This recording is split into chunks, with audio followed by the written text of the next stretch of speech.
இவரது பேட்டில் பந்து பட்டு தெறிக்கும் சத்தம் மைதானம் எங்கும் எதிரொலிக்கும். ஒரு போட்டியில் இவர் அடிக்கும் சிக்சர்களை என்ன இருக்கைகள் போதாது.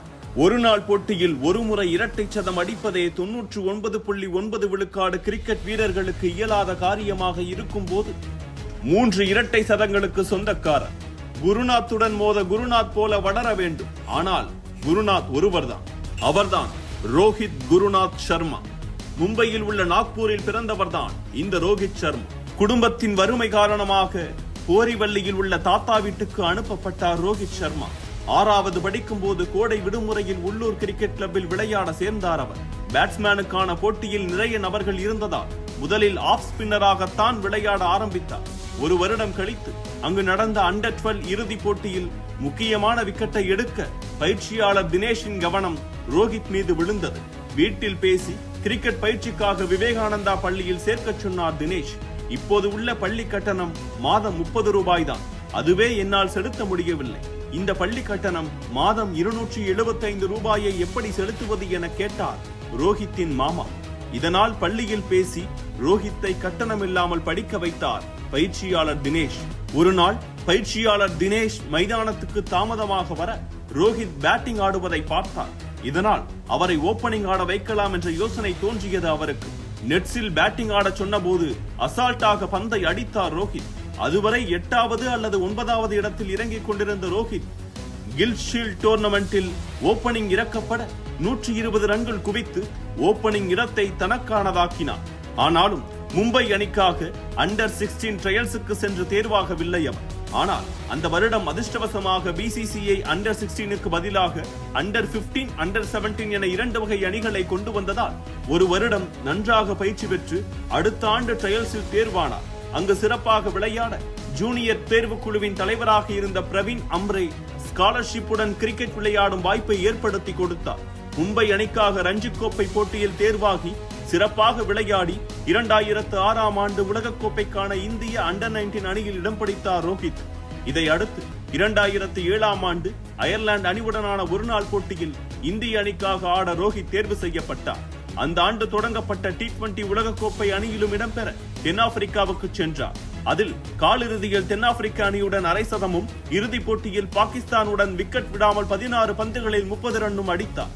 அடுத்த சில காலம் இந்திய அணியில் விளையாடியவர் மோசமான ஃபார்ம் காரணமாக அணியில் இருந்து நீக்கப்பட்டார். இது குறித்து பேசிய ரோஹித், நான் அனுபவ குறைவாக நடந்திருக்கிறேன். போட்டியின் போக்கை அறியாமல் தேவையில்லாத ஷாட்களை ஆடி தவறு செய்து விட்டேன் என பின் நாட்களில் கூறியிருக்கிறார். போதும் கூட அதே தவறுகளை ரோஹித் செய்வதும் உண்டு.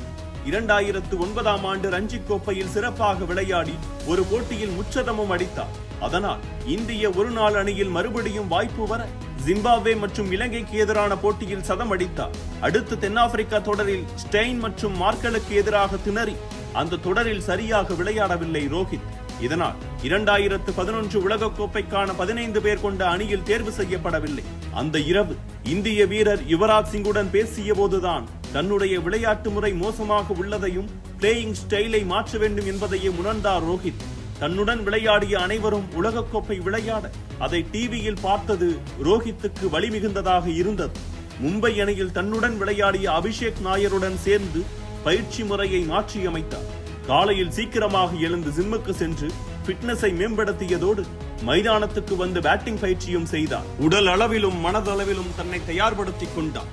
இந்த இடைப்பட்ட காலத்தில் அவரது பர்ஃபார்மன்ஸ் சொல்லிக் கொள்ளும்படியாக இல்லை. 2013இல் லண்டனில் ஒரு இரவுதான் ரோஹித்தின் மொத்த வாழ்க்கையையும் திருப்பி போட்டது.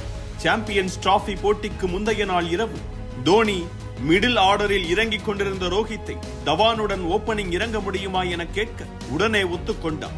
அதன்பின் அவர் கெரியரில் அனைத்தும் உச்சம்தான்.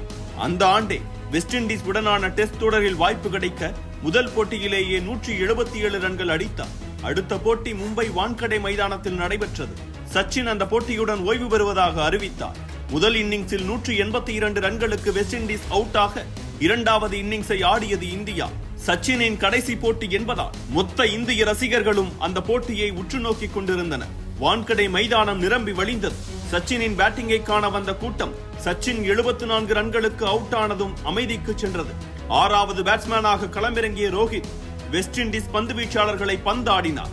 மொத்த மைதானமும் ஆர்ப்பரித்தது.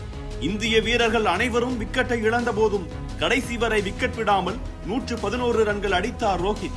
ரோஹித் பெவிலியன் திரும்பும் போது மொத்த வான்கடை மைதானமும் எழுந்து நின்று கைத்தட்டியது. அடுத்து இந்திய அணியின் நிரந்தர ஓபனிங் பேட்ஸ்மேன் ஆனார் ரோஹித். ஒரு நாள் போட்டியில் இரட்டை சதத்தை 3 முறை அடித்து மிரட்டினார் ரோஹித். 2015 உலகக்கோப்பையில் விளையாடி 330 ரன்கள் அடித்தார்.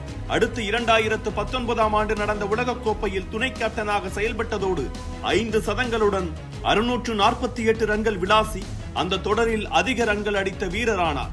ரோஹித்தை சில பந்துகளிலேயே விக்கெட் எடுத்து விட்டால் தான் உண்டு, இல்லை என்றால் அந்த போட்டியை எளிதாக எதிரணியின் கையிலிருந்து எடுத்து சென்று விடுவார் ரோஹித். இந்தியா போன்ற சப் கான்டினென்ட் பிட்ச்களில் ஆடிய சிலர் மட்டுமே பவுன்சரை நன்றாக ஆடுவர்.